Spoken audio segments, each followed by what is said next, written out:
Welcome to This Week in the Future. I'm Tom Gauze. Let's get into it. Big news for GPT 3.5 Turbo developers. You can now bring your own data to customize GPT 3.5 for your use case through fine tuning, which is basically, if you're not aware, providing examples of prompts and output. And then you can train your model on these pre-created examples of prompts and outputs such that the model will perform more like the examples that you've provided it. And the outcome of this, I think, is that GPT 3.5 is going to be significantly more viable for production applications. Whereas before, the only way to provide these kinds of steering examples was actually in the context, which becomes very limiting. You're no longer really context limited by that, right? So in production, where you have more refined use cases and you need to have stronger guardrails, the ability to fine tune your model is going to significantly improve the usability of GPT 3.5 and make for more stable, more reliable, more controlled and controllable uses of GPT 3.5,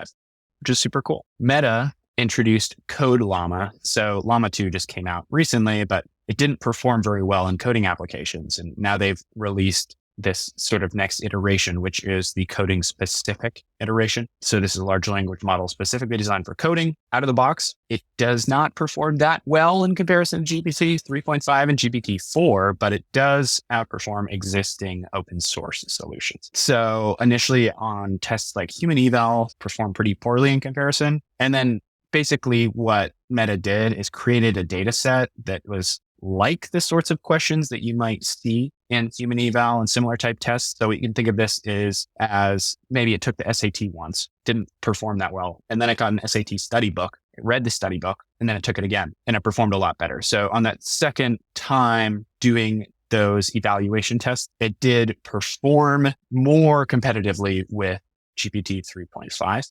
I don't think this means a lot for consumers right now because the ease of use for GPT 3.5 just still makes it a more optimal solution. But we have yet to see what the open source community is going to do with this really excellent coding model, which is cool to see. And speaking of open source models, Meta just released kind of their version of OpenAI's Whisper. They call M4T, or massively multilingual and multimodal machine translation. This model is public for non-commercial use. And this model is not a huge breakthrough in speech to speech and text to speech to text translation. But I do like the metaphor that they've used to describe this kind of model, which is a Babel fish. And a Babel fish, if you haven't read or seen Hitchhiker's Guide to the Galaxy, is this tiny little fish that you put in your ear, lives in your ear, and it translates any language that you hear into your native language. Imagine if you had a model that could take any language that you're hearing and then in real time translate that language to English. I don't think that M4T is that Babel fish. It does not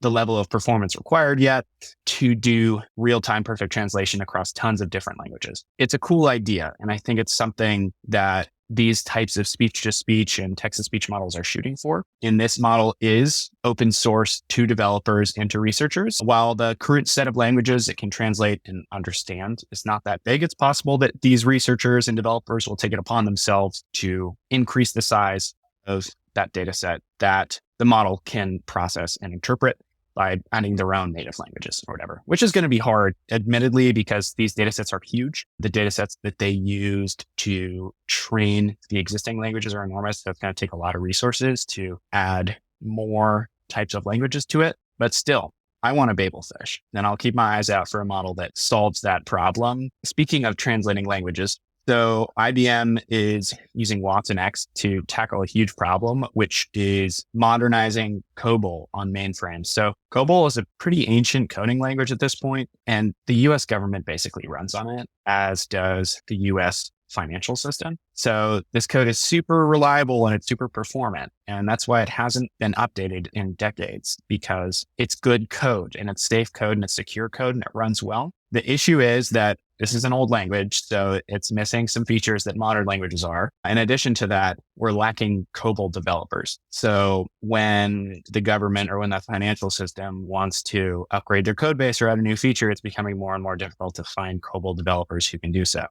So bringing this COBOL code into a modern language that is more readable, interpretable, is going to be really important, but there's not that many COBOL developers to make that effort happen. And using a generative AI, which can be pretty good at translating code languages, could actually enable that kind of forward push, which who knows, it could result in significant improvement in the software that our US government, that our financial systems run on. Hopefully it doesn't break everything. And if you've used code translation before yourself, you'll know that it is cool, but you are limited in the amount of code that you can translate between languages just because context limits exist, right? So it can be really difficult to translate whole repositories. We'll have yet to see what the efficacy of this kind of approach is. Last piece of news is that a US federal judge ruled that AI generated art cannot be copyrighted. And the quote here is, human beings are an essential part of a valid copyright claim in the United States. So what I want to say first is this is not the end of the legal story, because that's a super significant claim, that a valid copyright claim requires a human being, right? And so I think the question it brings up is the United States legal framework actually ready for a coexisting AI future, right? Because what this judge is doing is they're interpreting legal precedent and saying that according to legal precedent in the United States, AI generated stuff